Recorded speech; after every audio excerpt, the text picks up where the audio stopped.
Welcome to Wake Up. Damon Bruce, Larry Krueger. It's great to have you here. We apologize for a slight bit of time for an odd start time. It's the first week of kindergarten here in the Bruce household, so lots of moving morning parts. We're getting a new routine down, Larry. We're slaves to routine in this house. We got a whole new routine this week. No days off. No days off. We've got the kindergarten, schmindergarten. We've got the Niners and the Raiders in the final preseason game, and then it's cut down day, and then it's bring on the New York Football Jets. For some national TV action. Sandbox, put it aside. I apologize for rearing my children in a loving manner, and let's indeed turn our attention to the National Football League, the most important topic in all of our lives, family included.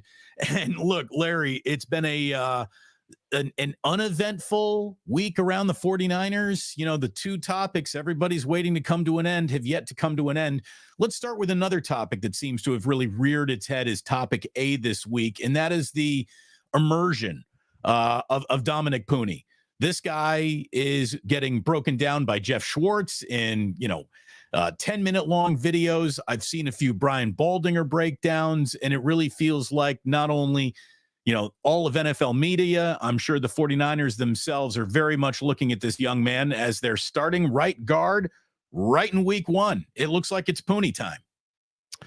Puni, get ready for the Puni push or the Puni pirouette. Or, he's the real deal, man. He's the real deal. He's just a fun-loving guy who loves to play. He plays with a joy. He loves the contact. But, the thing about offensive line play, it's so hard to get these guys from college to the pros. Shanahan kind of addressed it the other day when I was asking him about it. And he's like, in college, they just play different schemes, and it takes a long time to transition linemen from the college game to the pro game, and some guys don't transition smoothly. And what this guy did in this game the other day, where he stepped on Colton McKivitt's foot by accident, and then saw that because he had stepped on Colton's foot, Damon, that Colton couldn't kick out and block his guy. And what did Puni do? He just kind of reverse footwork and picked up Colton's guy after he kind of blew by Colton, because Colton's foot was anchored to the ground because it was stepped on by Puni. So Puni, the awareness there for a rookie. We just saw the Niners get overwhelmed on an offensive line situation in the Super Bowl, and it cost them the game. And here it is, this kid's second professional game, and he steps on one of his linemen's toes and has the wherewithal to spin out and try to block McKivitt's guy as a result. That was so heads up, so heady. He loves to be violent. He loves to dominate. I think this is John Lynch said the key phrase, plug and play. So they're looking at him as a guy that, maybe doesn't get challenged all year. Feliciano's not going to challenge him early. Burford's hurt. Looks like the right guard job's his.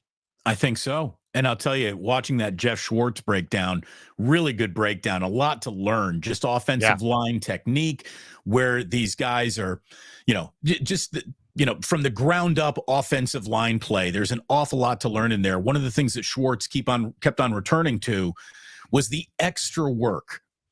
It's not just Puni looking to block his assignment, but when his assignment's taken care of, he picks up that extra work. He's preventing quarterback hits just by being aware and keeping his head on a swivel. And once his job is done, he's looking for, as Jeff Schwartz said, extra work out there. So if you got a guy who's doing his job and as a rookie is already helping other guys look better at their job, you're not only talking about a guy who looks like he's ready to start against, Trent Williams week one of his career on Monday Night Football. You're looking at a guy who seems to be the heir apparent of best offensive lineman this team has the minute Trent Williams decides I'm all done here. Like, that's sort of the trajectory of this kid's starting career. And it's hard to get excited about guards. It's hard to get excited about offensive line, but it's something that 49ers fans have been concerned about, rightfully so, for the past couple seasons. This kid looks like the real deal, man. I think he's going to be the answers to an awful lot of the questions that this offensive line has had. So I think watch all of a sudden Colton McKivitz get better playing next to this guy. It's even, and it really is part of a larger theme, which is that the 49ers this offseason went into the draft, even though they didn't invest in a lot of people wanted them to invest a first-round pick in an offensive lineman, but they didn't. And they didn't invest a second-round pick in an offensive lineman, but they eventually got to it, and they addressed it twice in the draft with Puni in the 3rd round and then Kingston from USC in the 6th round.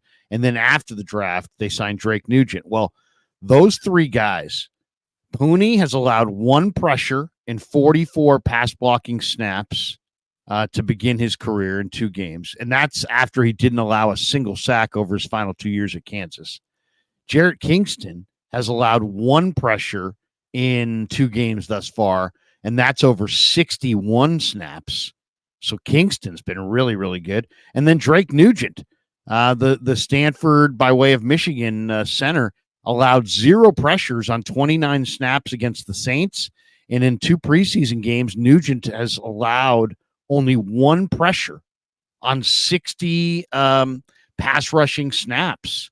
So, Nugent is taking on Zakelj for that backup spot to Brendel, and who knows how that's going to go. But Nugent's obviously playing well, even though Zakelj's in the lead right now, according to the depth chart. Puni looks incredible, and Kingston, has been playing guard and tackle, and there's a lot of people that really like Kingston. So, the Niners may still not have their replacement for Trent Williams, and their O-line still is a work in progress.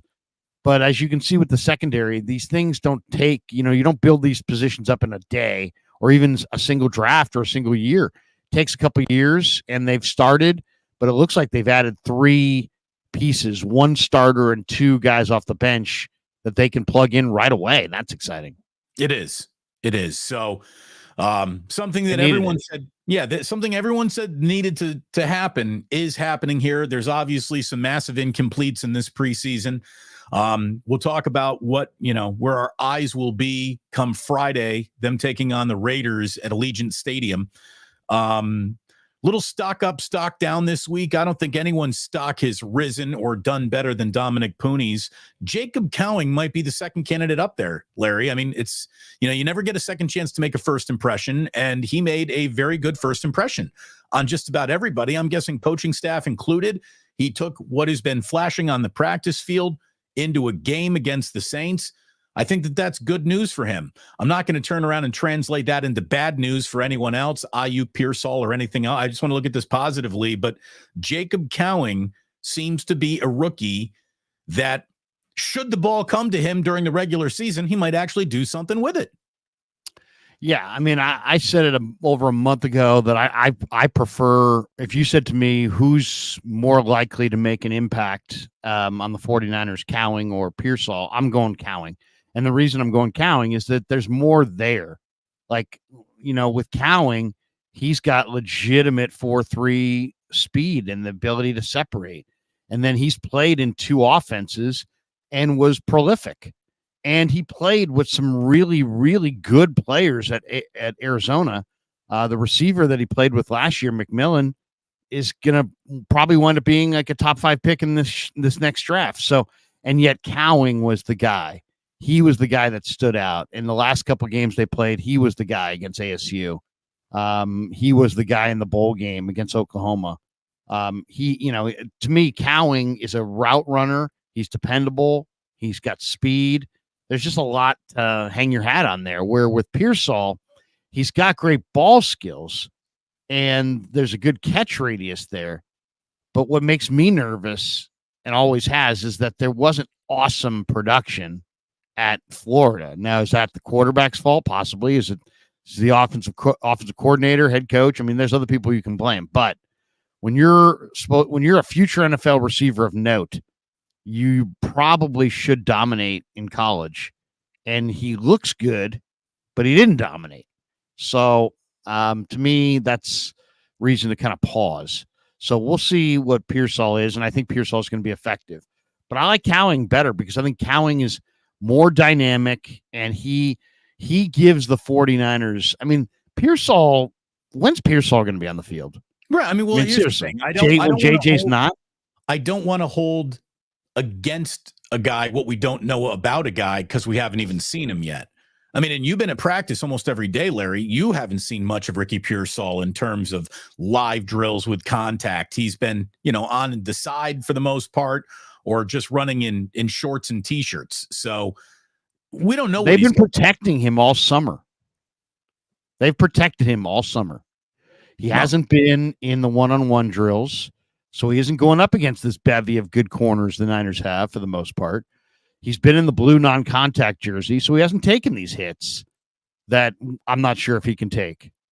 So I like Pearsall, and I think there's reason to think that he can be an effective NFL player, but like Cowing did it at UTEP, and then he went to Arizona in a different offense and did it again, and then went to the combine and ran 4.3, and has that ability to separate vertically.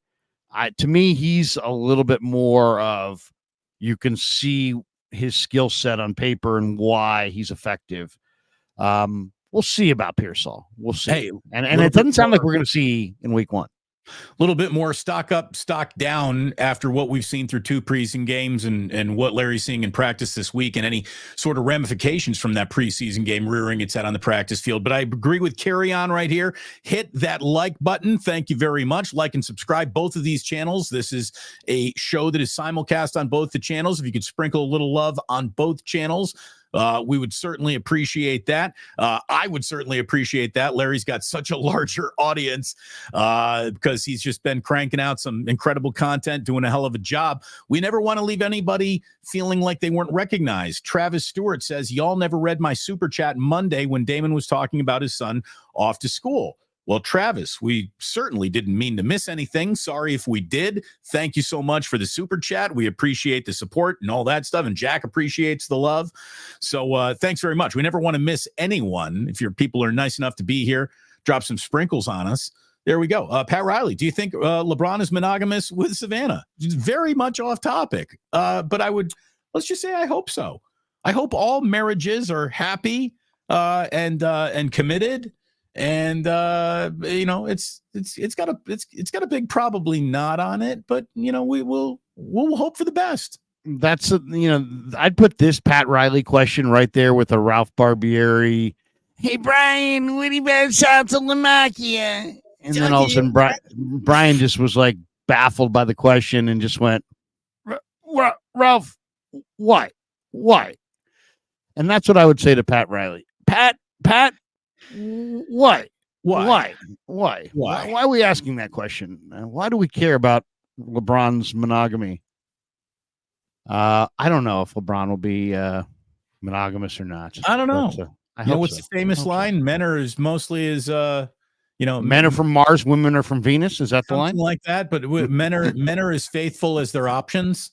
I'm guessing LeBron has options. It is awful. That's awful. So well, I mean, I hope so. I hope the Jameses are a very happy, stable family. I wish that for everyone. Happiness in your marriage. Happiness Bob, in your family. Are you a fan of 30 Rock, which was a great show? Who remember that show with Jason Bateman? Arrested Development. Were you a friend of Arrested Development? I've never watched a single episode of it. Oh, damn. Because our next texter is from Bob Loblaw. There was a character that they kept referring to in that Arrested Development, and his name was Bob Loblaw. And when they would say it fast, of course, it sounds like blah, blah, blah, right? Bob Loblaw. Anyway, it was an inside thing from Arrested Development. But Bob Loblaw says, Damon, the sportscaster the Bay needs. Krug? Nah. Krug's a legend, too. Thanks. There you go. Congratulations. Thanks Bob Loblaw. Yes. Oh, look at here, by the way. Moonman with the super sticker, which I've never quite... I haven't, I can't really define the super sticker. What's a super sticker do? Well, it adds 99 pennies to our account. Thank you very much. I appreciate that. So there you go. Super sticker from Moonman. I like that. I like the super sticker. Jacob says, funny show. I've only seen the first 2 seasons. Yeah, if you can, I bought the box set for my wife a few years ago, and she binge watched 30 Arrested Development. Very, very funny. By the way, with all the streaming that we now have, what a mistake that was to invest in an actual physical box set. Like my wife has every season of Sex in the City in some fancy pink binder over here. I'm like, you'll never touch those. Can we just throw those out? You're gonna stream it on HBO if you ever actually watch it again, which you probably won't. Anyway, if you've seen it once, you don't need to see it again anyway. Right. Little stock up, stock down continuing. Again, there's no doubt that Cowing and Puni had a good week. I think that Josh Dobbs had a good week in the eyes of the team, in the eyes of the coaching staff. And let me ask you, since you've been at practice, obviously Purdy runs with the ones. Has Dobbs been getting the lion's share of the work with the twos, Larry? Has he been getting more work than Brandon Allen? And is that an indicator as to a decision this team is making at QB2? No, I mean, in short, no, he hasn't been taking all the 2 reps. They've been splitting them up most of camp. I would say that Allen is probably slightly ahead of Dobbs based on what I've seen in practice. Now, a lot of people really liked what Dobbs did in this last game. And to me, Dobbs really has had a nice preseason. I mean, the first game, he does the helicopter dive and kind of shows that he's all in. And that's something that did not go unnoticed by his teammates. That was really cool. And then this last game, he moved outside the pocket. He showed that mobility. He made some plays. He threw the ball better in these 2 preseason games than he's thrown it on the practice field all summer. Allen has thrown the deep ball much better than Dobbs in this camp.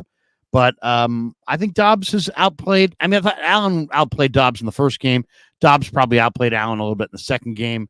I think I would still give Allen a slight nod going into this third game, but it's close, man. It is really close.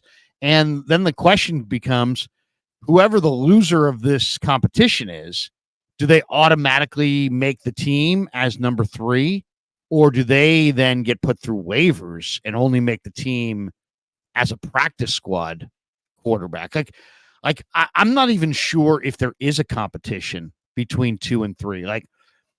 I know there's a competition there's no competition for the number 1 job, Brock Purdy. There's no competition. I think there is a competition for, the number 2 job between Dobbs and Allen. I don't know that there's a competition for that number 3 job, because I get the feeling that the Niners may go with, let's just say Allen and Purdy, put Dobbs and Mordecai both through waivers to try to see who slides through to the practice squad. And whoever goes unclaimed will be on the practice squad. And whoever, if they both go unclaimed, then they'll pick between the 2 of them. That's my guess on how things are going to go. But I have a hard time seeing with the 49ers needing that 49ers have 7 or 8 really good corners, and they cut their corner depth last year in Deshaun Jameson. Within 3 weeks, they were looking for more corners, and they needed corners all the way going into the playoffs. So let me ask you this. I wonder if they will cut their corner depth, or if they'll retain their corner depth. And that's going to mean, really going lean and mean at all these other spots, and the quarterback could be one of them. They might go with 2 and the third guy in the practice squad. I really don't believe that anything that we see Friday night on the field at Allegiant Stadium is going to go a long way into getting a guy on the team or off the team. I think that the decisions have pretty much been made across the board. Do you think there is a QB2 battle that could play out on the field? I mean, do you think it's been made up in Shanahan's mind? Or do you think something could happen in Allegiant Stadium that puts Dobbs in the QB2 role, or Allen over Dobbs in the QB2 role, if that's where he's been to begin? I think that I think it's still open. I think it's still open. And I do. And I think that that there's a financial component here, and then there's a roster component here. And a lot of times it's not about who are the best 53. it's a lot of times are who are the 53 guys you want to go with, because the 4 guys that you chose to cut are all going to go unclaimed, and you're going to be able to have those guys too. You know what I mean? So it's like a lot of times when it comes right down to, roster spot 51, 52, 53, it's like, okay, well, player X or player Y? Well, player X is more likely to get picked up off waivers. Oh, really? Okay, let's go with player X then. Just keep him off waivers. So that could be it. And like in this situation, if you really want to make sure that you have Dobbs and Allen does beat him out, do you put him through waivers and try to get him to the practice squad? Or do you just say, you know what, if I put him through waivers, Minnesota, who lost McCarthy for the year, might grab him? And who's more likely to slip through waivers at this juncture, Dobbs or Mordecai? I would say it's probably Mordecai, unless Mordecai goes off in this third game. It's really not the game you want to be playing. Like, if there's a player that you want, that you think is going to be an important part of your year, you don't want to be playing that. Hopefully we can slide him in the side door without anybody noticing. Like, that's this is the game that these teams all play, though. You're right. I mean, like last year, Deshaun Jameson had a really good camp, and he was a really good, solid corner option for them.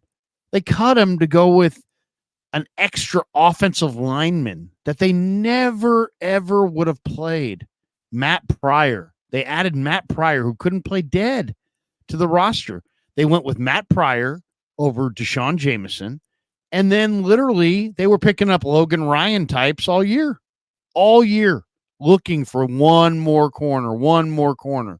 Right. Because when Logan Ryan, when you run out of corners, you run out of corners. Yeah. Logan Ryan got picked on in the middle of the field in the Super Bowl, and that's what Diamador Lenore was saying. Maybe I should have been playing slot in that conversation that he had with Richard Sherman just about a week ago. Stock down this week. Is there anyone noticeably being left out of practice reps because you can feel their careers in real time slipping off the back end of this roster, Larry? What's it like been this week for Ronnie Bell, Demetrius Flanagan-Fowles, Cody Schrader, a couple of guys who didn't have great games pre-game season 2 or preseason game 2? Yeah, I mean, I don't have any sources. I'm just giving you my impressions, right? Because like nobody's told me these guys are in trouble or anything. But I think Cody Schrader went from the beginning of camp like, man, I'd really be afraid to squeeze him through waivers, to I think he gets through waivers. He's just not quite NFL at this juncture. He went for 2.1 a carry, not behind a great line. And a lot of it was the line's issues, not him. But there's too many guys here. I mean, you got CMC, you got Mitchell, you got Mason, you got Juszczyk. Those 4 are going to make it. And you probably got one spot for either Breida, Schrader, Guerendo, Patrick Taylor, or Keyshawn Vaughn. And it's pretty clear the way, Guerendo was getting coached up on the sideline yesterday by Bobby T, that it's Isaac Guerendo week, right? They need him to fire, play well, and show up big in that game against the Raiders. If he does, I think Guerendo gets the 5th and final running back spot, and Schrader goes through waivers. So I would say Cody Schrader on the offensive side is the guy who, I don't want to say the bloom's off the rose, but it just, he's a nice player, but I think he'll squeeze through waivers. Okay. So that's the first one. On the other side of the ball, it's a little bit more difficult to say somebody is sliding or struggling in any way. I just think that the roster certainty of Demetrius Flanagan-Fowles, who's a solid player across the board, solid backup, solid special teamer, but I think his job is under fire here. Why? Because you got Fred, he's not going anywhere. You got Devondre Campbell you brought in, he's obviously going to make the team. So you got those 2 guys for sure. Curtis Robinson is easily won the most improved player in this camp. I mean, he looks a lot like Fred Warner out there, so he's making it. And then Jalen Graham has been just an absolute phenomenal player all summer. He's making it. D. Winters is making it because Winters according to Fred, had the best offseason of anybody. And then Tatum Bethune has got 18 tackles in 2 games, and he keeps showing up at the football in camp, and he just does nothing but make tackle after tackle after tackle. So I just think it's going to come down to, I think they're going to keep 6. Fred, Devondre, Curtis Robinson, Jalen Graham, D. Winters are your 5. And then I just think it's going to come down to Tatum Bethune or Flanagan Fowles, and I'd rather go with Tatum Bethune. I know Flanagan Fowles a little bit better in coverage, but Tatum Bethune, to have 18 tackles in 2 games when he barely knew the defense. I mean, Curtis Robinson said it yesterday at the podium when I asked him about Bethune. He's like, the fact that this kid has been able to learn this defense this fast and adapt to it and lead us in tackles the last 2 games and just be all around the football all summer just shows what kind of a smart, instinctive player he is. So Bethune does not run well. But you know what? You wouldn't know that watching the film because he's just always where he needs to be. So I think Flanagan Fowles' roster spot very, very precarious at this point. Yeah. Look, I mean, hey, there's a difference. There is a serious difference between speed and football speed. And we see it all the time. Guy has a lousy 40 time. Well, then you put him on a football field and pads around everyone, and dude, he's cooking. You just it. Talanoa Hufanga's an all-pro. He right. ran 4.67. JJ Juwan Jennings might have been the MVP of the Super Bowl. He's on a team that has Aiyuk and Debo and CMC, and yet JJ, who ran 4.76 for the stopwatch. Right. That's like a parked car as a wide receiver, by the way. That's not a good number. It's like an offensive tackle. Right. He's like getting blown by a alt from the Chargers. Yeah. So, I mean, it's an amazing thing. Sometimes your numbers, Jerry Rice. By the way, Mayonnaise got it right here. Jerry Rice. Check it out. Mayonnaise right here. Jerry Rice ran a 4.71.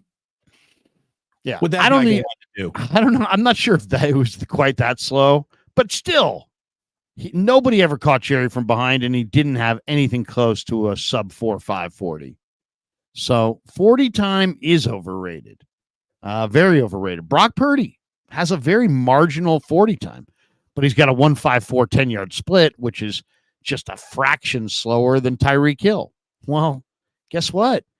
Brock Purdy's hard to sack because he can get away. So, that quickness really does matter. I mean, the 40 time doesn't matter for every position. It matters for the positions like, running back, wide receiver, corner, where you're maybe going to need long speed a couple times a game. I'm surprised isn't you don't need long speed as a guard. The combine, I'm surprised that they don't make corners run a backyard 15-yard split, because you're not running backwards the entire time, but the back pedal is so important. I'm surprised that they don't have like a 40-yard backwards running combine attached for guys who play corner and safety in the league. Well, they do. It's called the 3-cone. The 3-cone and the shuttle drill is how they measure those things. But 3-cone is your agility tester where Tom Brady beat DK Metcalf. I need a single lane. Couldn't corner. I need a single lane with a guy running backwards for 40 yards, measuring 40 times. The back pedal Olympics. The back pedal Olympics. It would be great. It really would. Look, like and subscribe. And I see a few of you have noticed we have Sam's Chowder House in between our names. And that's because Sam's Chowder House is going to be sponsoring Wake Up all season long, an incredible restaurant down in Half Moon Bay. They got a lot of history with the 49ers. They got a lot of history with me and Larry. And we are putting the band back together. They're going to be sponsoring Wake Up all year long. We're so happy to have Paul and Julie Schenkman supporting us. They understand which way the future is heading, and they know that we are sort of right out in front of it. So they really want to be a part of this. We wanted them to be a part of this. And this is, as California dining experience as you can have. Sam's Chowder House in Half Moon Bay is a special place. We'll be telling you about it all season long, and hopefully it's a special season for the 49ers, and we'll all be, throwing clams on the half shell all around all season long. Robbing the Bay says, I'm not just robbing the Bay, I'm robbing Half Moon Bay. Well, then Rob knows. Then Rob knows. Rob Here knows. we go. Steve Baloney. He knows. Is it Bologna or Bologna? Bologna. It's the classier Bologna, Larry. I mean, if it's spelled like Bologna, do you go with Bologna? Because Bologna does sound so much classier. We welcome our author to the show today, Steve Bologna, who's written 17 novels. Or if I say, hey, my buddy Stephen Bologna is coming with us to the game, Damon. You say, oh, man, you're bringing Bologna? You know what, though? I'd be like, Bologna, I love that guy. Bologna's my kind of Everybody guy. loves Bologna. Last time he got drunk and we took a highlighter and we highlighted his face. It was awesome. It's a Bologna where you can't draw the pencil-thin mustache on him where he passes out without him getting all upset about it. It's a Bologna trait. First of all, it's not Stephen Bologna. It's Dr. Bologna. It's Dr. Bologna. He's a Dr. Bologna, Dr. Bologna. Paging Dr. Bologna. Paging Dr. Bologna. Mr. Bologna, we've got an emergency. White courtesy telephone. All right. Speaking of bologna, are you ready? Yes. That's about as smooth a transition as I can give you. Wait a second. Lobster roll. There we go. Lobster. Stephen Bologna says lobster roll. Lobster roll. Yes. Why hasn't Brandon Aiyuk accepted the 49ers offer? Uh-oh. Is this true? What? Oh, did Al Attles pass away? Mark Graves says R.I.P. Al Attles. Al Attles' son, Alvin Attles Jr., is a buddy of mine. He's a friend of mine. And his dad was as classy a man as I've ever met. The destroyer. And what a gentleman. And what a giant in NBA history. What a giant in Golden State Warrior history. What a giant in Bay Area sports history. Won the 75 title with the Warriors. Just a great guy. The best pipes you're ever going to hear was Al Attles. He just had the deepest baritone and just the kindest man. He's the longest tenured employee for the team, for a team in league history. He contributed to the Warriors organization as a player, coach, general manager, vice president, and consultant for over 6 decades. And yes, all class. It looks like it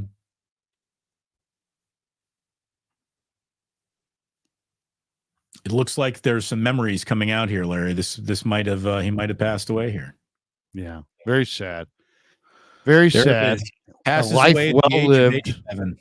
The age of 87. Great coach.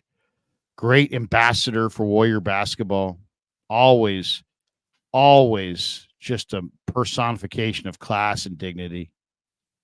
Rest in peace to Al Attles. Rest in peace, Al Attles. What a great man. What a great Bay Area legend he was. And what to me, if I could say one word, sometimes when you think of people passing, you always think, what's the word that describes their time here on the planet? And all I would say is class. I mean, just class. Al Attles was a classy guy.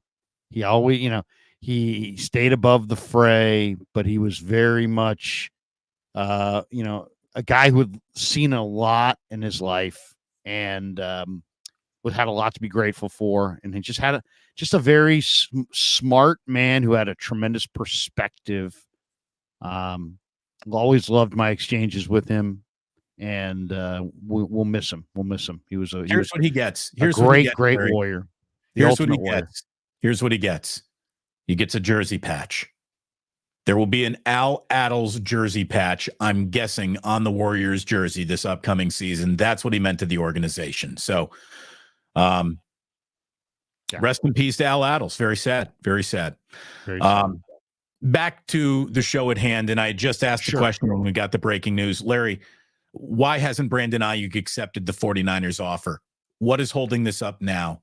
I read a story today that there have been some, talks about minor details. How have all minor details not been finished? Like, we should be at the signature only portion of the negotiation? What else could they still be negotiating at this hour, this deep into a 5-month negotiation now?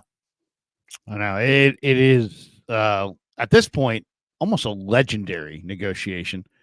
Brandon Aiyuk's long-term contract talks, according to the reports I'm reading from Adam Schefter, are near conclusion. So Schefter is reporting that Aiyuk to the Niners is the likely conclusion. Jordan Schultz reported that the Niners and Aiyuk met yesterday. That would be 2 days ago, and continue to make progress on a long-term deal. There are some minor details that need the 49ers ownership to sign off on for final approval. What is the minor detail? What is it? What could that possibly fucking be? Does he get a jacuzzi? Does he get a party at Chuck E. Cheese too? Like what? I don't know. What could it be? It could be a suite on the road, I guess.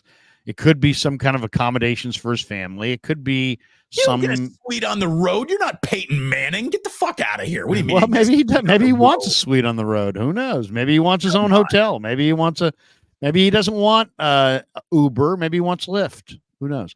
I don't know. It feels like that minor detail should have been worked out by now. I mean, seriously, yes, it's ridiculous. All of this is way, way, way, way too much. And this is going on for way, way, way too long, which makes me think at least, that there might be some element of this that it really goes beyond Niners or the agent or Brandon, that maybe there's some bad vibes here. Maybe there's some bad blood here.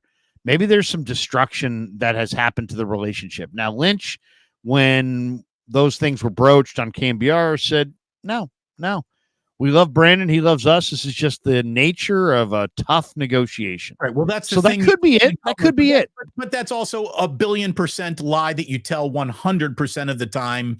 Do you really think that he'd been like, "Oh, great question, Tom. Yeah, we can't stand this asshole now"?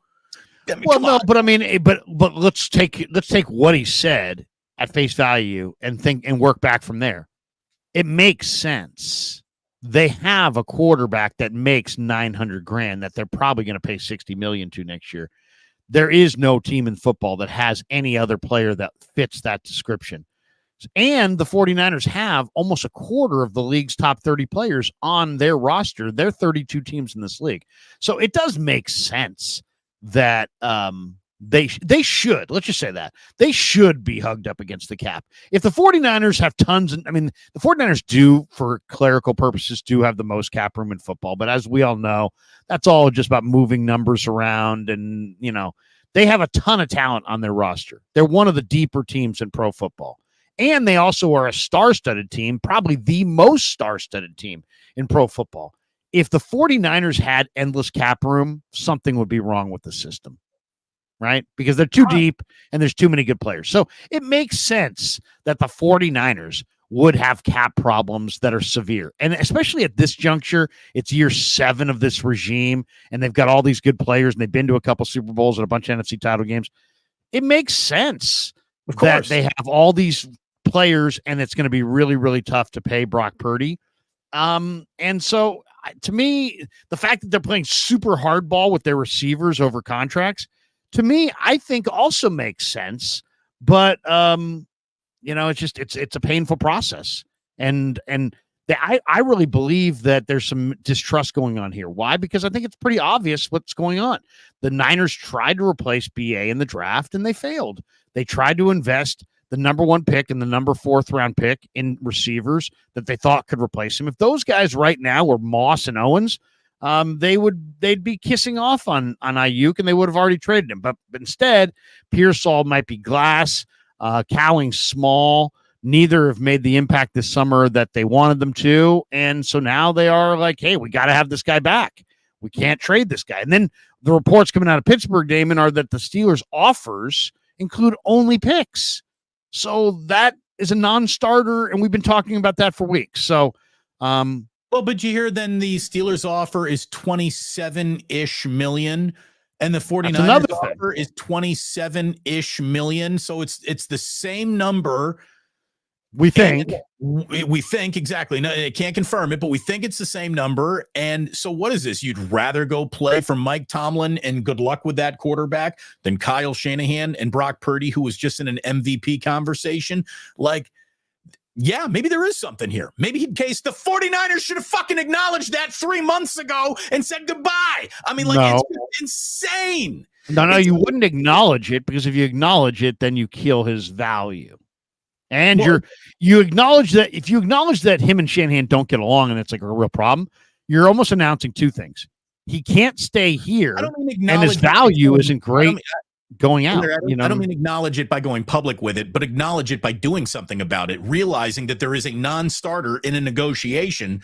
That means you don't even bother starting the negotiation because you got a non-starter in there. Like, I mean, maybe it's have you ever had a relationship with somebody where you think you get along good, but they hate you? You know what I mean? It could be one of those relationships where Shanahan might be like, hey, you know what? I like Brandon, pretty good guy. And Aiyuk could be like, I hate Shanahan. He thinks he knows everything. He thinks he was Jerry Rice and Terrell Owens and Randy Moss rolled into one. He couldn't play. And now he's telling me and he's questioning me and this and that. It doesn't, there could be two sides to this relationship. Shanahan could be like, I kind of like the guy. And he could be like, I hate this guy. And I'm tired of, I don't like what he thinks he said to me. And I want out. I don't know, but it does make you think when the number that the Niners are offering is in the exact same ballpark as the number that the Steelers are offering. And the Niners play in San Francisco, California, on a beautiful grass field in wonderful weather with great weapons, with an incredible play caller, with an offense that scores 30 a game, with one of the best young quarterbacks, and your receiver would rather play on a team that plays in Pennsylvania with lousy quarterbacks on a team that hasn't won a playoff game since 2016 for a head coach who might be one of the most overrated in football because he hasn't won a playoff game in 5 years. I don't know. So we'll that does make you think. It might be personal, Damon. It might, and we might not ever get the answer on this. I get the feeling that the Niners are trying to appease everybody. They want to appease their fans. They want to appease their players. They want to have the best chance to win the Super Bowl this year. They want to have enough money to pay for Purdy next year. I think the master plan, when they're like hatching it out on a whiteboard in somebody's office, probably included kissing off the receivers. And now that we're actually at the moment where it's time to put up or shut up, you can't do it, right? You can't kiss off Aiyuk. Why? Because Ricky Pearsall can't even get on the field, and I don't think you're nearly as good a team without Aiyuk. But just independent of Ricky Pearsall, what about all this Brandon Aiyuk, his relationship with Brock Purdy, and these two guys are just connected, and it's his favorite target, and they got a kismet that you can't really draw up in a coach's room. It either has to happen on a field between two guys or it doesn't. And all of this stuff was either real. I think it's real because I saw it with my own two eyes, or they're paying lip service to a whole bunch of fuzzy flowers that you put in a basket and hand to somebody because it's all bullshit. I think it's real, Damon, but I also think their cap problems are real and their solutions. Like, okay, if we just went through all the high price guys on the team and we said, do you want to get rid of this guy? You want to get rid of that guy? And we don't have to do the exercise, but you know what I'm saying? If we did this, we probably would be getting rid of the receivers. Like, you know what I mean? Like, hey, they got cap problems, and here are their most expensive guys. You want to get rid of Trent? No. You want to get rid of Bosa? No. You want to get rid of Fred? No. And then eventually it's going to be like, okay, well, a couple guys have got to go. Who's it going to be? The receivers. There's always more receivers. And, the college game produces so many receivers. I don't know. I don't know. I think that was their plan. But then they see Pearsall and Cowing, struggling to stay healthy and stay on the field. And they know they cannot trade. It's like if you made one mistake. You probably didn't pay Aiyuk. You weren't aggressive enough early enough in this negotiation to nip it in the bud early. So then Aiyuk started taking control of it. And when we got to the Super Bowl and he was unsigned, and we got to the offseason, Damon, and he was unsigned, and then we got to the combine, and he basically said through Ian Rappaport, I ain't signing until all the other receivers sign.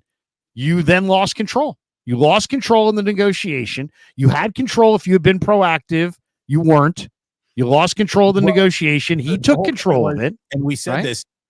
If the Niners really were going to play this like, let's tell you how it goes, there should have never been a negotiation to begin with.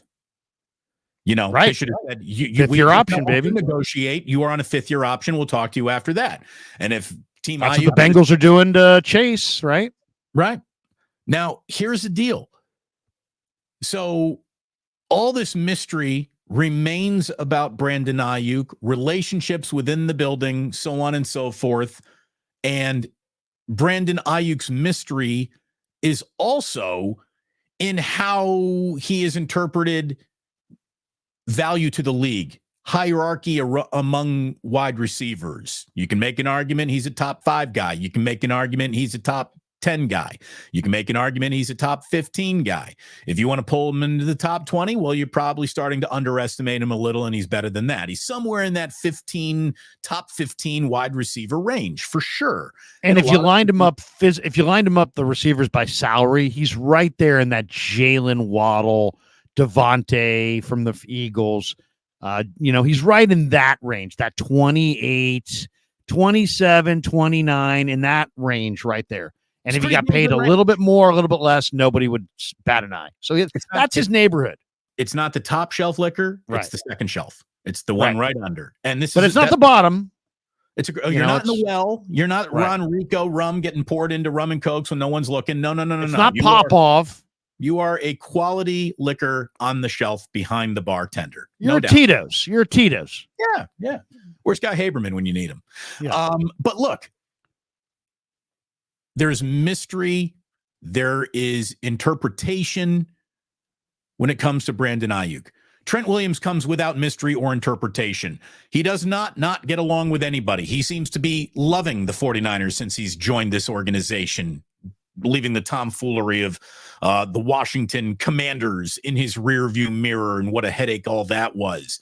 And there is no debating where he sits among the hierarchy of left tackles. He is on the top shelf. He might not be the 1A, but he is 1B at worst, and no worse than that. So he is the best version of his position in the league right now. So while there is murkiness and muddled conversation to be had around Brandon Aiyuk, where's Trent Williams then? Because that guy there's nothing to really talk about. He's sort of the best in the league. So just give him the guaranteed money that he's looking for to get him in, because I've seen your offensive line without him, and it's a piece of shit on the right side, on the left side without him. So get that guy in. Like, why would you even dick around going to Las Vegas without this guy on the roster? I don't get it. What are you doing with Trent Williams? The Brandon Aiyuk thing got complicated. No complication at all for Trent Williams. None. There's no complication. Sign that fucking guy for whatever dollar amount he says I want. That's how you handle that one. I don't get this. What the fuck are they doing? The season starts in 5 days, Larry. Maybe not 5 days. I think this is an interesting thing, because Trent is irreplaceable. He's holding out. And yet, even though he's holding out and there's been zero updates on his situation, it seems like it's far less dire, because the 49ers keep saying, yeah, we've had good dialogue with Trent. Because we're not talking about it? No, it's because the 49ers say we've got good dialogue going with his agent. We've got great conversations, and everybody who's referencing this seems to like he's holding out, but he still loves them. He's holding out, but they still love him. He's holding out, and he's incurring fines, and he is going to have to pay those fines. I almost get the feeling like he might have told the 49ers in February, hey, by the way, I ain't showing up, and I'm going to want enough money to cover my fines plus about $1 million, because they do seem really, really comfortable with his situation. Now, here's the latest. If there's a handshake agreement that the Silverback Gorilla doesn't need the preseason, so we're good with that, then fine. Okay. Here's the latest. This is we're going to share the screen here. This is from FS1, and Deshaun Jackson, who's his buddy, went on there yesterday. Here's the latest on Trent from Deshaun Jackson, who on this podium is on the far right. Here we go. I don't think we need to panic so quietly. I just was on a phone call with my boy Trent. We call him the big boy, man. You know, he's the gorilla, man. He's working out. When I say he working out, he in that gym, man. So, and you know what? A little insight. You know, I don't want to talk too much, but I'm gonna give y'all a little something, man. They working on something, man. I think they gonna make it right for my boy to come in there, man. He might be showing up a little late. You know, he got some fines and some fees he might have to take care, but he gonna be there, man. So, you know, for the Niners fans, it's gonna be all right. So y'all take it easy. But honestly, man, he'll be there shortly. He will be there shortly, according to his former teammate, Deshaun Jackson. So Okay. D-Jack says Silverback will be a Niner, and he will be a Niner shortly.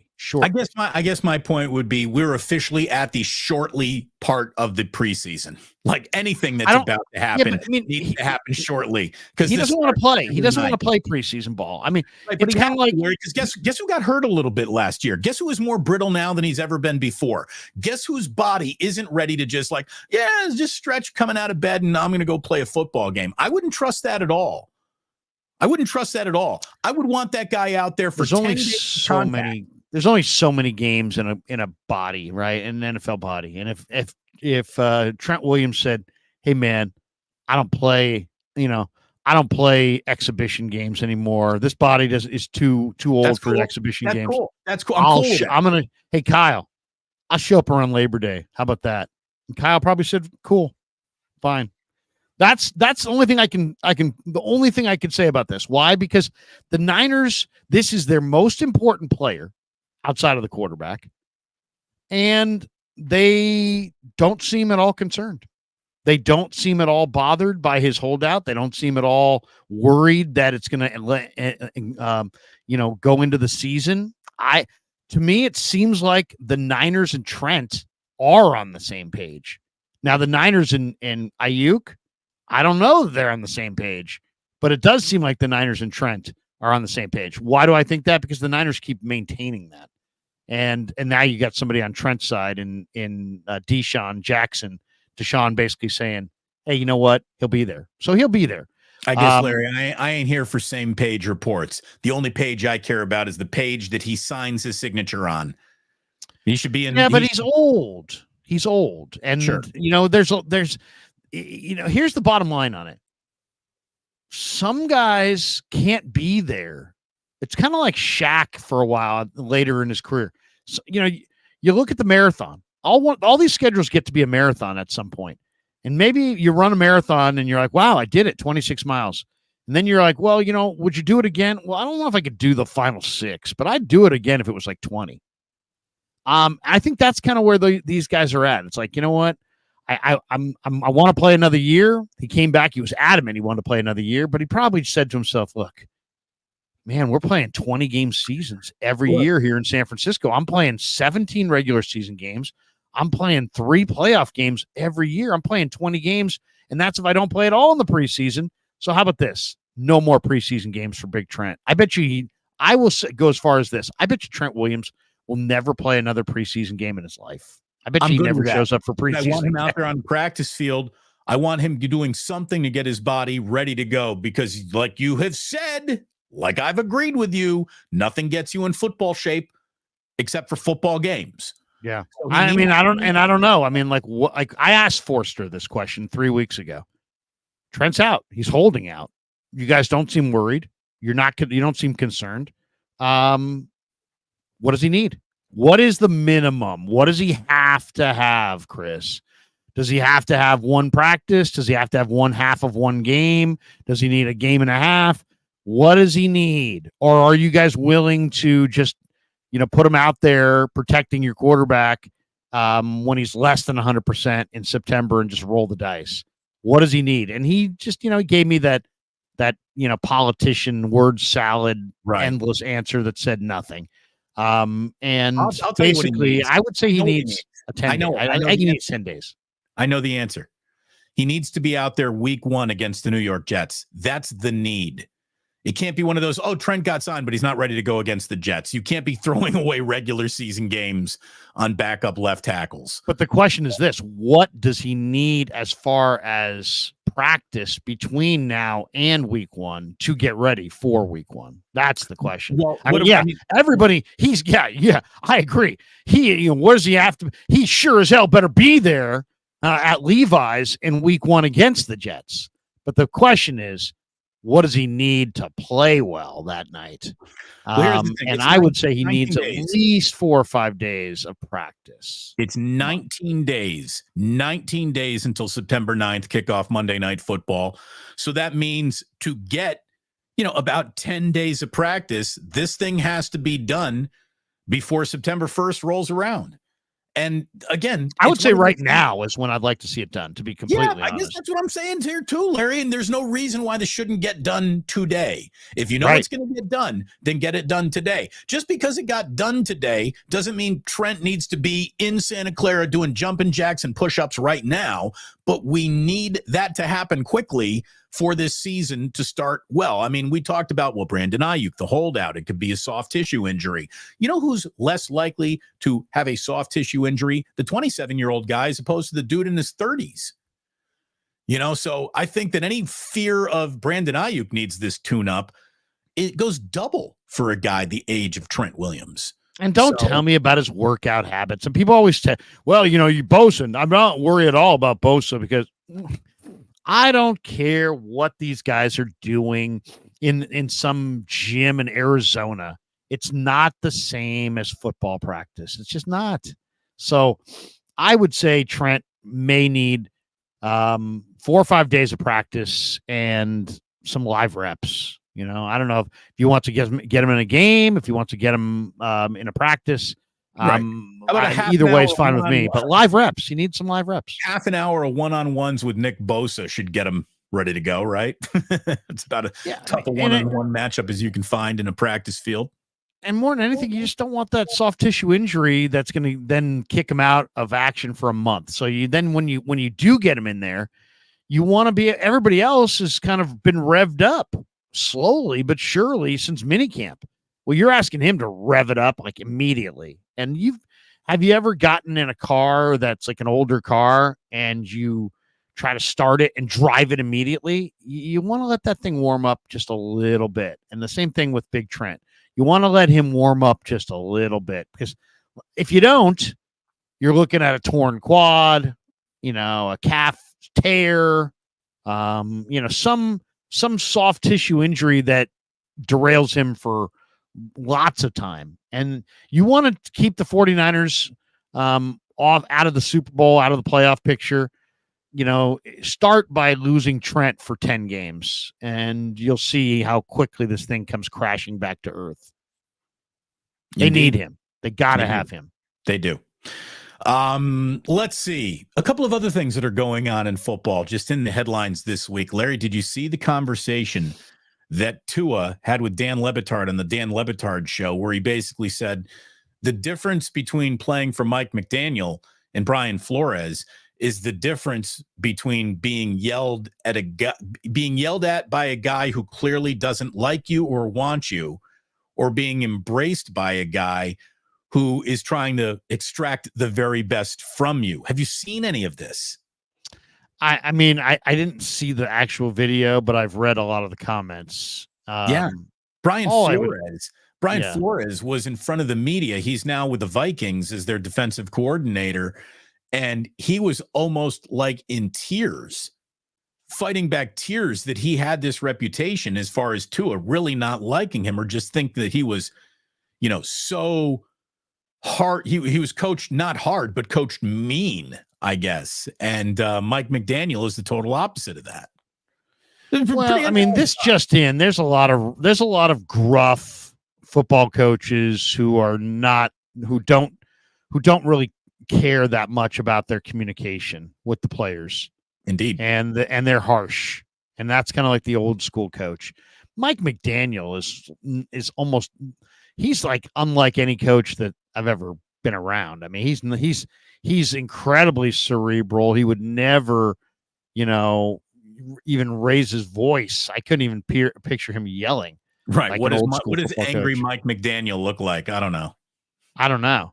But I mean, it's I don't know. I personally am not a Tua fan. I think Tua can't read coverage. I think Tua, they paid him too much too early, and I think he's gonna regress in his career the way that Garoppolo regressed, because I don't think he can really read the field. And I think he's succeeded a lot because McDaniel's an outstanding play caller, and he's got an incredible collection of speed weapons. Right. I see a lot and he doesn't have to go through progressions a lot. In the comments, I see a lot of soft. He's a pussy. Look, dude, he had Nick Saban yelling at him. So I don't know how soft or pussy-ish his reputation really is. You want to talk about reading coverage? That's another thing completely. But yeah, it has nothing to do with any of that. Yeah. But I'm watching Tua, and I don't see a guy who, he's not Brock Purdy, where he looks to his left. He looks to the middle, looks to the next window. And then that's not there. He looks to the third window. He just doesn't. I don't see him going through progressions like that.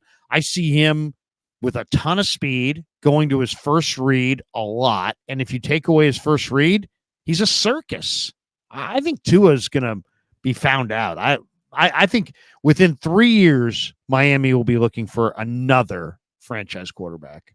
That'll be my prediction there. You might be right. I'd also say he's in a good situation with a pretty talented team, a forward-thinking coach that might fit him. And, guys need a chance to develop. The quarterback you are early in your career and the quarterback you become mid-career, can be two different things. So we'll see if he doesn't actually get it and he sees the matrix. I don't think he's bad at this. He's not great at this. I think he's the Miami. He holds the ball a little too long. He's had some very serious injuries. I mean, he's had hip surgery. He's had some injuries, but it's more than anything. I thought late in the year, there were people who do a lot of the film breakdown that were showing examples of Tua kind of going first read and then tucking it and taking off. And I'm not seeing the kind of development that I thought I would see at this juncture. He got off to a hot start. He's got a great, awesome offensive play caller and some amazing weapons, but we'll see. We'll see where it goes from here. I think he's going to have a backslide. What else you got, Kruger? That's kind of the only other stuff I had out of all the other Niner stuff, and I think we've covered it all. Is there anything else that you've either picked up or glommed onto at practice that I haven't asked you about, that we haven't gone over here yet, that needs to be on this show today? Well, a couple things. One, the Buccaneers have released Randy Gregory, and the 49ers, the more I look at the Niner defensive line, the more I think they're going to have to go outside the organization for a defensive end. The Niners have 4 defensive ends, with Beal being the 4th. They wanted 5 because they had Drake as the 5th. Drake is having physical problems with the knee, and I just think that the Niners still need that one more edge rusher. I don't think it's Alex Barrett. I don't think it's the guys that they have in camp. So I would say look for that at the cut down. I mean, Randy Gregory got cut by Tampa. I don't know if he's the answer, but he's out there. And there's a lot of talk in this game that, this last game, there was a lot of talk that the Saints may wind up cutting or trading Peyton Turner, their defensive end, or Isaiah Foskey, the former De La Salle Notre Dame defensive end. They played all right. I thought Foskey at times looked pretty good in that game. In this particular matchup with the Raiders, there's talk coming out of Vegas that the Raiders may trade Tyree Wilson. So if I'm the Niners, that would be a name that would intrigue me for a day 2 or day 3 pick in next year's draft, if I could make that deal at the deadline. So I just think the Niners, they're in their Super Bowl window. They've got good depth at tackle. They need one more good, defensive end, and it's probably not on their roster. So that's the one thing to look for in this game is, look at Tyree Wilson, look at the Raiders D-line, and let's see, how the Niners backup D-line plays. But I think they'll look for another defensive end. I don't know where it's coming from, what team, who's on the wire, who's on the bubble. It's going to be close. Teams don't get rid of good pass rushers very often, but Darrell Taylor, his name has been out there, of the Seahawks. Joseph Osai of the Bengals. There's a few guys out there that may, get cut loose. And the 49ers could definitely use one more defensive end because they're just, the guys that they have on the back end are probably not as good as some of the guys that will be cut around the league. What else you got? Anything else from down in practice? But yeah, I would agree. So Randy Gregory feels like we've already done that. If they thought that he had another year in him, they would have retained him. The other big thing in practice that you just put out of Isaiah Foskey is the guy that I would want. If that name showed up on waivers, I'd go for him. Yeah, I mean, Tyree Wilson is 275. He's hugely talented. I mean, God knows he went high enough last year in the draft. I'd be interested in him too. And there's probably 4 or 5 other guys around the league. If Seattle's going to cut Darrell Taylor, he's a great edge rusher as well. So the other thing, like Alex Barrett is ready for his close up. I personally don't, and I don't think they'll lean on Barrett. That would be my guess. The other one that I think is an interesting thing that should be mentioned is that this really is the Isaac Guerendo week, and you can see it when you're at practice. I mean, he's right next to Bobby T. Bobby T has been talking to Guerendo specifically in his ear the last couple practices. They are trying like crazy to get this kid who suffered a hamstring injury literally on the first day of practice and hasn't been on the field since. They don't want to cut him, and they don't want to shelve him for the year just because he's got a hamstring injury in early August. And he's big and he's fast, and they're going to try to force feed him at practice, and then they're going to try to force feed him some looks in the game. And to me, he is the number one guy to watch this week is Isaac Guerendo, because they took him in the 4th round. They traded up to get him. They really, really like him. This is the guy that Tony Pauline announced 6 weeks before the draft. The 49ers really like, Isaac Guerendo and want to draft him. And then remember that he came out and then got lots of attention, and then he took it back. He's like, no, I took that down. Well, did he take it down because the Niners told him to take it down? Probably, because 3 weeks later they drafted him. So they like him. They targeted him. He's a huge athlete, big, fast, strong. So now this is the week to get him out there, and maybe he has a big day against the Raiders and makes the team. But how about this? Let's say Guerendo goes out and has the opposite of a big day. It's quite the opposite. Unimpressive afternoon of Guerendo. Is Matt Breida on this football team? Possibly. Or it's also possible that that Cody Schrader has a good game and he winds up making the team. It's also possible for any of those other guys. I mean, Keyshawn Vaughn could have a huge day. Which former Niner trying to become a Niner once again has a better chance of being on this team, Breida or Trent Taylor? Say it. I know you want to say it. That's a good question, Dan. Well, it's a good question. I mean, yeah, no, it's definitely a good question. They want them both. I mean, the question with Trent Taylor, I think, is a question about Pearsall. Is Pearsall going to start the year on the PUP, or is he going to start the year on the active roster? If he's going to start the year on the active roster, then that takes a receiver spot away. But if he's going to start on the PUP list, then yeah, I think there's room for, Trent Taylor and Chris Conley. I think he's going to lose out to Chris Conley if Pearsall's healthy. I think he loses that. I think he loses the final job, the final wide receiver job. Is lost. You know what I'm saying? If Pearsall makes it, if Pearsall doesn't make it, then it's not Conley versus Taylor. It's Conley and Taylor. That's my guess. They like Taylor. The whole thing about Taylor that I don't like is that there's no upside there. Like, he's just a safe return guy. I mean, I get it. You don't want to lose the game on special teams, but it just seems really kind of I don't know, like aiming too low to say, you know what, We're going to do our I think the Niners may beg out of this whole new kickoff thing altogether and just kick the ball through the back of the end zone on when they're kicking it, and when they're receiving it, just have Trent Taylor catch it and not fumble it. And they may take that kind of less is more, let's not lose it on special teams approach. They could. Well, then I would start with punt return coverage, because that's this team's biggest special teams problem. I think, year through year. So I would hope that they think it's kick return coverage. Well, either way, the return coverage that's got to get better in this whole. Yeah, we're really not going to try to embrace or adapt this new wrinkle, which could be a massive advantage for teams that find the right way to deal with the wrinkle first. I mean, I don't know. It's just, I'll say this: Kyle Shanahan's special teams collectively, other than skill at individual punter, skill at individual kicker, have never been that impressive. They really haven't. It is kind of a blind spot in Kyle's coaching career. Special teams have never done. I always feel like they've been best described as slightly below average. Well, I mean, and here's the thing about it. They've changed coordinators.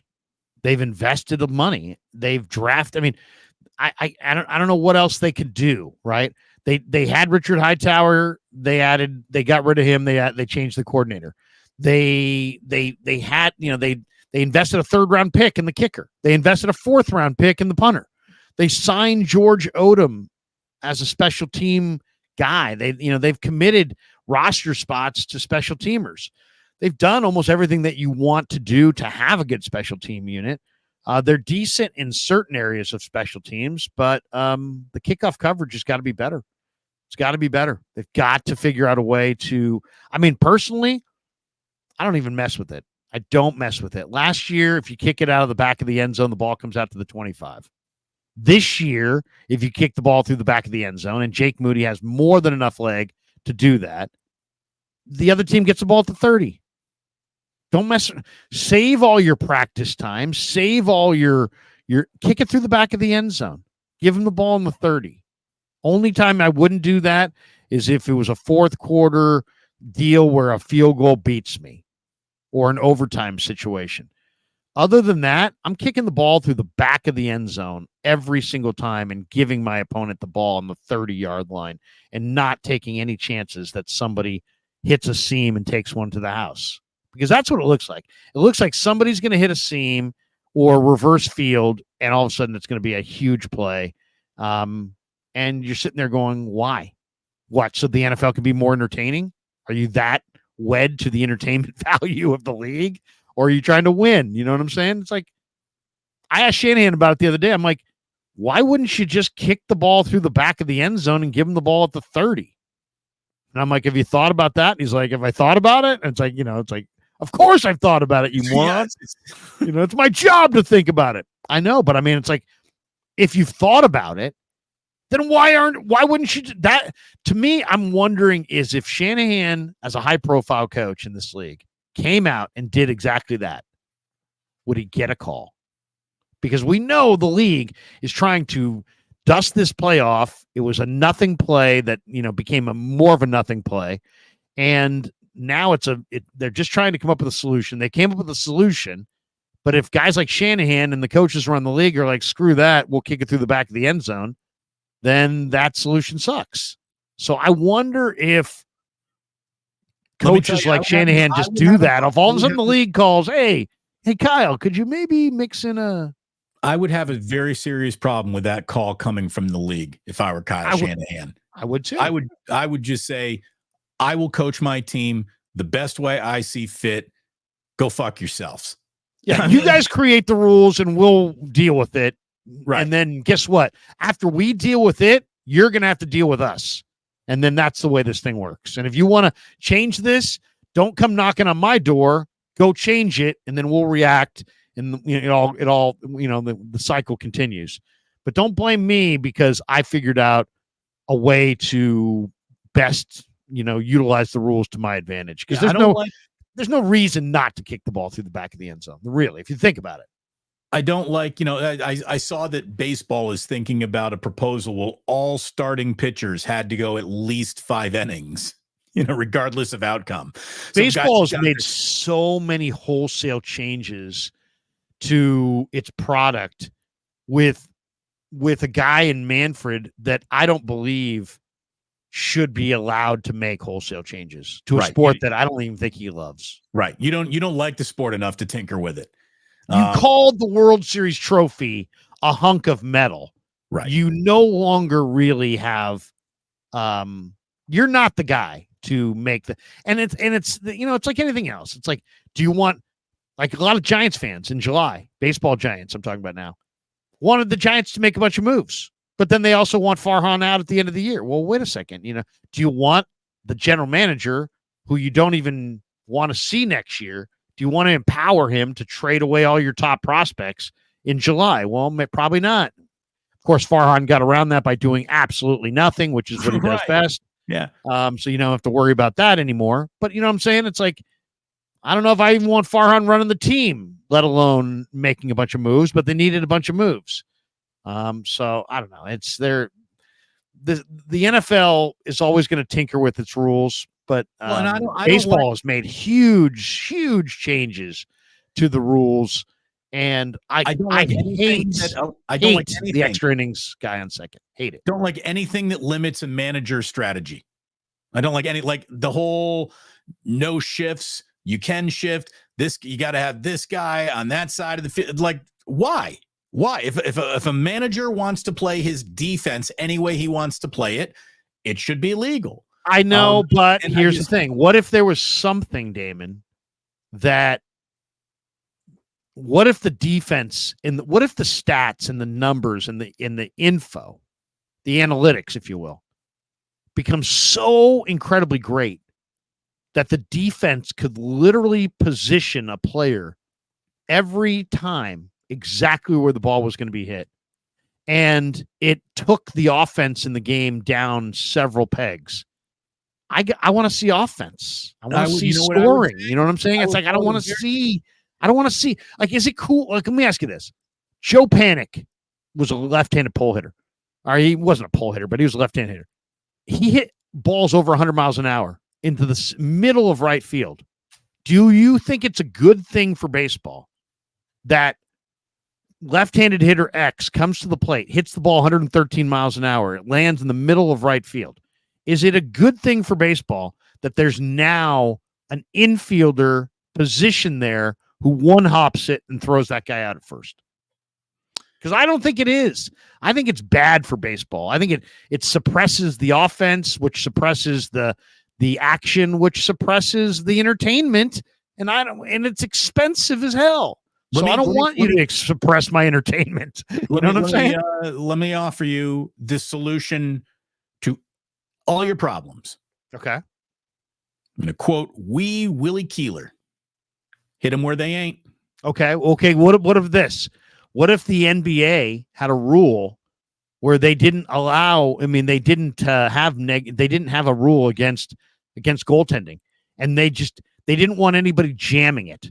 So they just basically, you could never jam because somebody could always just put their hand through the rim and just block you.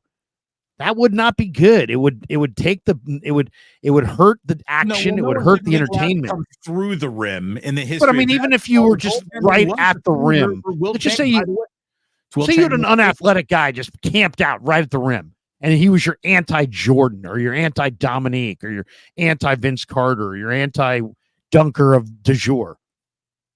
Is that good? No, we want to see those dunks. I want to see that athleticism. I want to see those dunks. So I think baseball has gone too far in.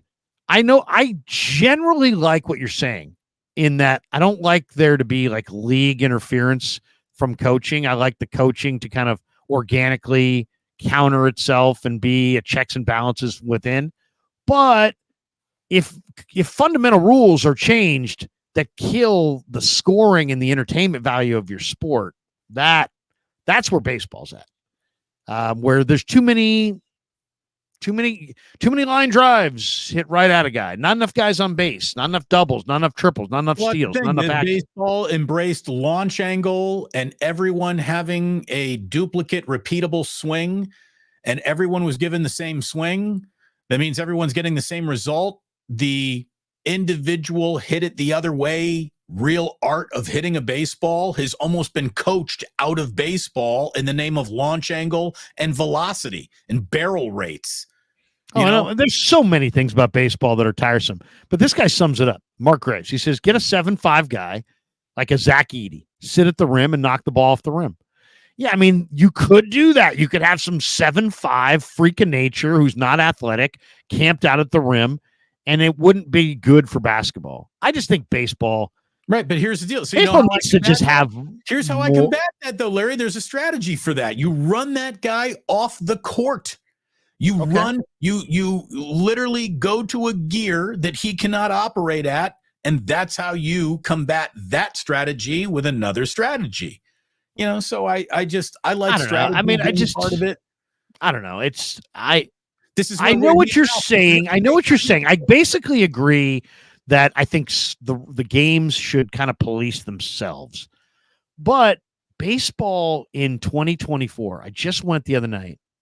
It's a snooze. I'm going this afternoon. I'm going to the White Sox game this afternoon. They should pay me to come to that game. I went to White Sox A's the other night when the White Sox broke the 21-game losing streak. We were there that night. Well, so my mom grew up on the South Side, and her whole family did. They're all White Sox fans. And I knew I wanted to go to an A's game, and Townie lets me use his tickets. He's got 4 tickets, and I wanted to take the boys before the summer ended. So I said, Townie, can I get your tickets? He's like, what game? I said, White Sox. He's like, okay, no problem. So, he sits right in the first row there. So we had great seats.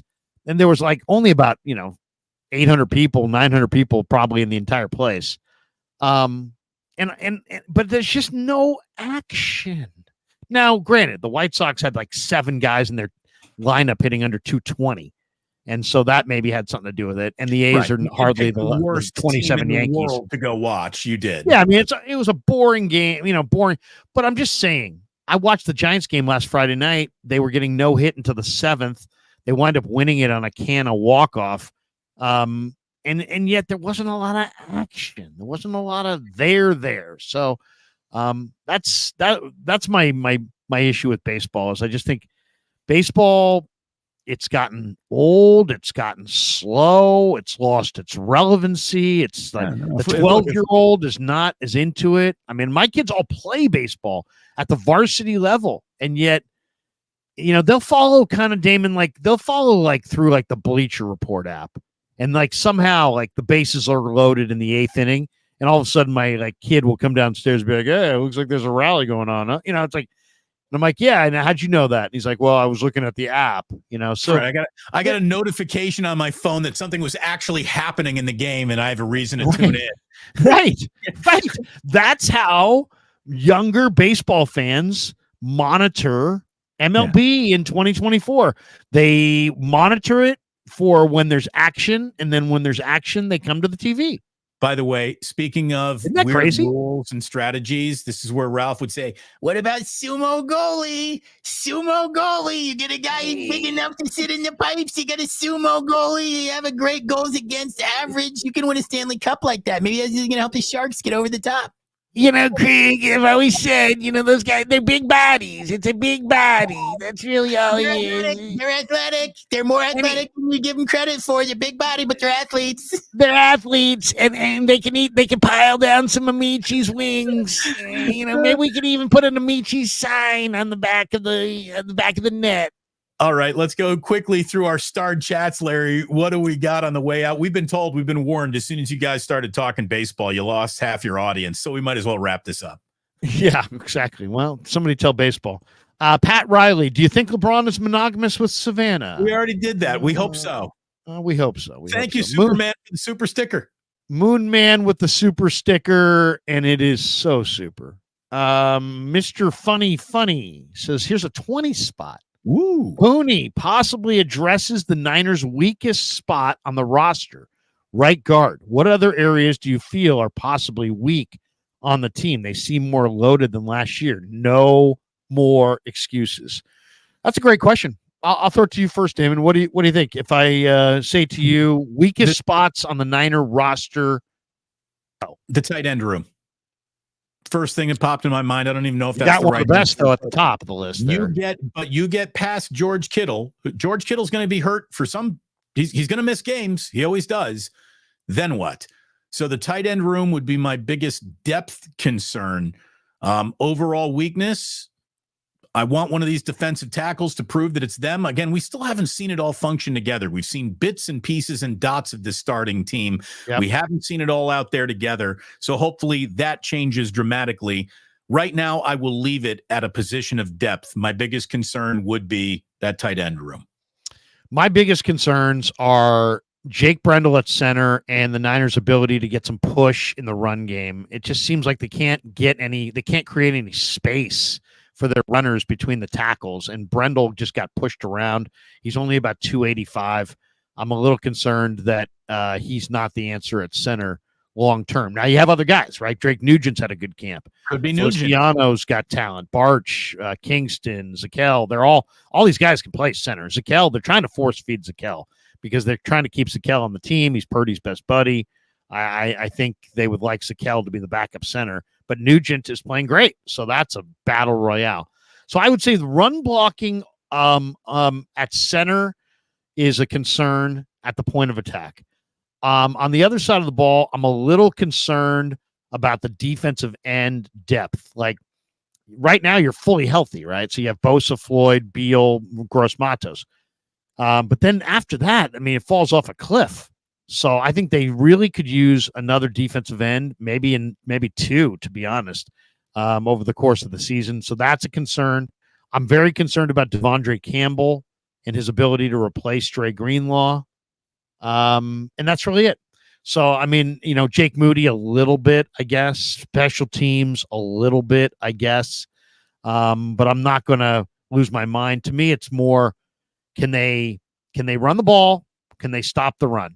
And then when they get to and can they do they have enough defensive end depth to rush the passer for 4 months? Those would be my questions. But overall, I mean, every team in pro football has questions. So it's not like there is any team out there that doesn't have any. So there you go. Mr. Funny says Puni possibly addresses the Niners' weakest spot. We just got that. Thank you very much. One. Funny. Josh Dowling says, I think we'll see teams kicking it out of the end zone, and then next season the NFL will move the kicker back 5 to 10 yards. Yep, that's exactly. Josh, that's exactly what we're going to see. We're going to see teams get burned by a return, kick it through the back of the end zone, and then they're going to realize that, you know what? We got to make this so they can't kick it out of the back of the end zone, and then we are going to have action.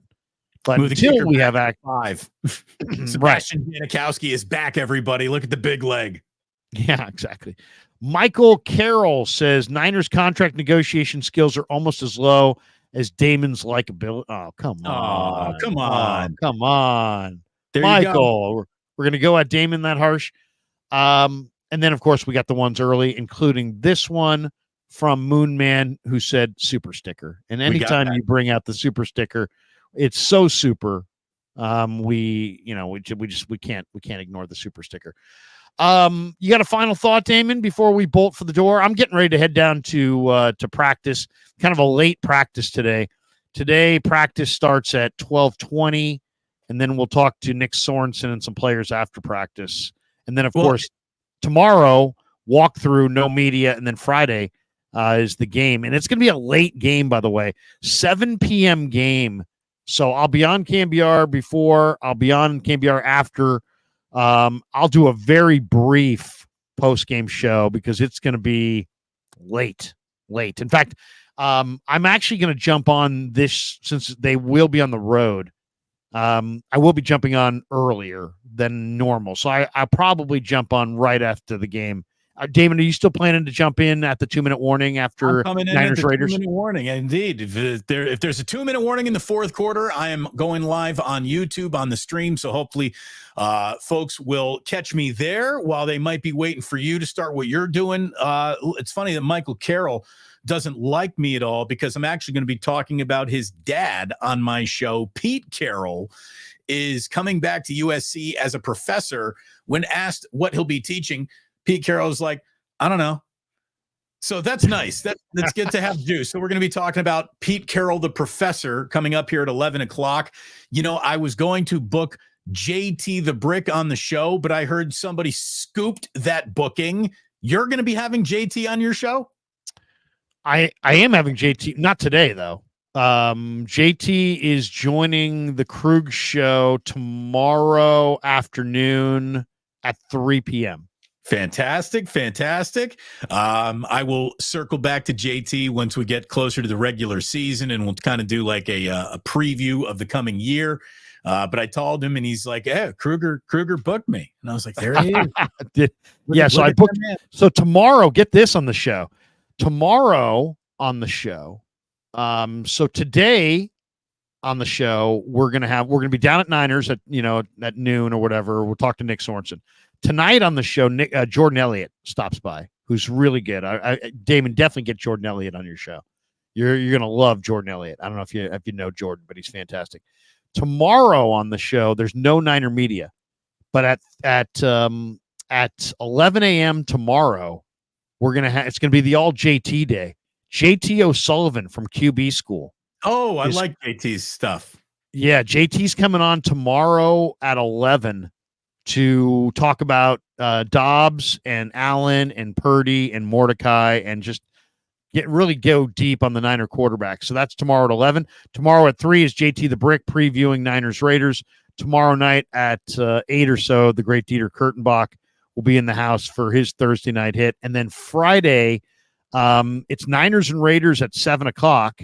I'll do my KMBR hit in the pregame at 5. Damon and I, though, will be on Friday morning, unless you're good for Friday, right?